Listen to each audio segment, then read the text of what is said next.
आखिर अनिरुद्ध को किसने गोली मारी है? क्या सृष्टि के कहने पर या कुलभूषण के कहने पर? कोई झनक के घर पे आया था।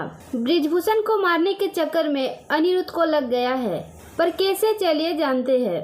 तो दोस्तों, झनक सीरियल की अपकमिंग ट्रैक देखने में बहुत ही दिलचस्प होगा, जिसमें हमें देखने को मिलेगा कि जैसे ही ब्रिजभूषण कुलभूषण बनकर सृष्टि की सारी सच्चाई बुलवाते हैं और वो अपनी फोन से रिकॉर्डिंग करके कोर्ट में सुनाते हैं सबके सामने, जो सृष्टि ने साफ साफ कही है कि झनक मेरी बेटी है। ये सुनकर सृष्टि के खिलाफ सब सच्चाई साबित होती है कि झनक ही उसकी बेटी है और वो जो कुछ भी कह रही थी वो सब झूठ है।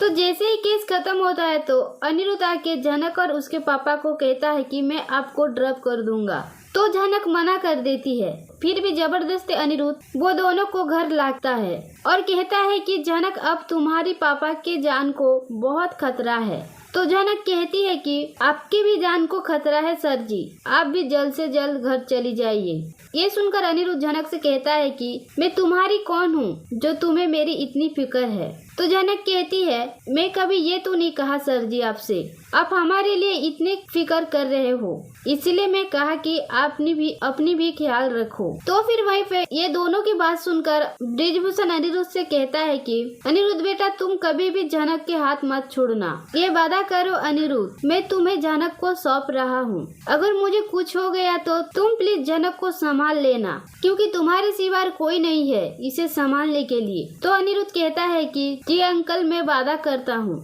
चाहे झनक मुझसे बात करे या ना करे, चाहे वो मुझसे प्यार करे या ना करे, पर मैं झनक की हमेशा साथ दूंगा। तो झनक वहीं पे कहती है कि ये आप क्या कह रहे हो पापा, आप हमेशा मुझे छोड़ के जाने की बात क्यों करते हो? अगर आपको जाना ही था तो आप क्यों मुझे मिले, और ऐसे ही आप किसी को भी मुझे क्यों सौंप रहे हो? मैं कोई खिलौना हूँ क्या जो आप कभी भी किसी को दे दे? तो फिर ब्रिजभूषण कहते हैं कि तुम्हें पता है बेटा, अब मेरी जिंदगी की कोई टाइम ही नहीं है और मुझे नहीं लगता कि मैं तुम्हारे साथ रह सकता हूँ। अब तो मुझे हर एक पल तुम्हारी फिक्र होती रहती है, और तुम तो कहती हो कि तुम अनिरुद्ध से बहुत प्यार करते हो। तुम मुझे ही देखो झनक, मैंने प्यार के लिए क्या क्या कर बैठा। क्या तुम भी ये चाहते हो कि अनिरुद्ध तुम्हारे लिए पूरी जिंदगी पागलों की तरह गुजारे? तो फिर झनक वहीं पे कहती है कि पापा, पर ये किसी के पति है, मैं कभी भी मेरे खुशी के लिए किसी और का दिल नहीं तोड़ सकती, क्योंकि मुझे मेरी माँ ने ये सब नहीं सिखाया है। ये कहकर वो अपने रूम पे चली जाती है। तो फिर हमें दूसरी तरफ देखने को मिलेगा कि अर्ची भी अपनी माँ की बात सुनकर कोर्ट में सेंस आउट हो जाती है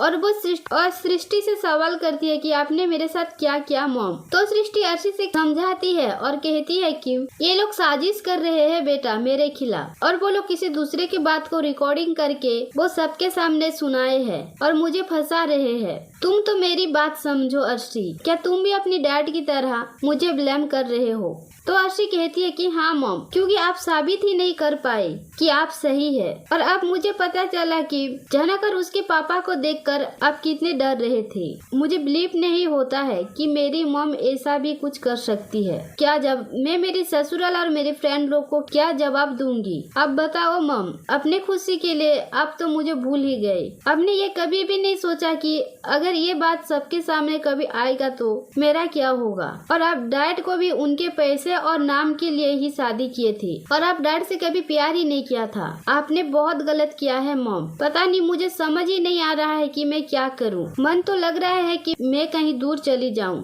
इन सब से, और मैं आपके लिए मेरी प्यार को भी खो बैठी, किसी को अपनी शक्ल भी दिखा नहीं सकती। सब लोग ताने मार रहे हैं कि देखो अर्ची मुखर्जी की कोई दूसरी भी बहन है। तो आप बताओ मैं क्या करूं? अर्ची की बात सुनकर सृष्टि बहुत दुखी होती है और सोचती है कि ब्रिजभूषण को मैं कभी भी नहीं छोड़ूंगी। ये कहकर वो बहुत रोती है और वो किसी को कॉल करके कहती है कि वो दोनों को खत्म करने के लिए। तो वहीं पे देखने को मिलेगा कि अनिरुद्ध, ब्रिजभूषण और झनक कुछ बात को लेकर डिस्कस कर रहे होते हैं, और अनिरुद्ध झनक को कन्विंस कर रहा होता है कि वो उससे बात करे। तो झनक गुस्सा होकर वो चली जाती है। तो फिर अनिरुद्ध झनक को बहुत बुलाता है, तो झनक नहीं सुनती है। फिर थोड़ी देर के बाद कुछ गोली की आवाज आती है। तो फिर वो पीछे मुड़ के देखती है तो अनिरुद्ध को गोली लग गया है। ये देखकर झनक बहुत चौंक जाती है और अनिरुद्ध के पास दौड़ के चली जाती है। तो दोस्तों, आपको क्या लगता लगता है? अनिरुद्ध को आखिर किसने गोली मारी है? सृष्टि, कुलभूषण या फिर कोई और? तो आपको क्या लगता है इस बारे में? आप हमें कमेंट्स में जरूर बताइए और ऐसी ही नई जानकारी के लिए हमारे साथ बने रहिए। और वीडियो अच्छा लगे तो इस वीडियो को जरूर लाइक करें और हमारे चैनल को सब्सक्राइब करना ना भूलें। धन्यवाद।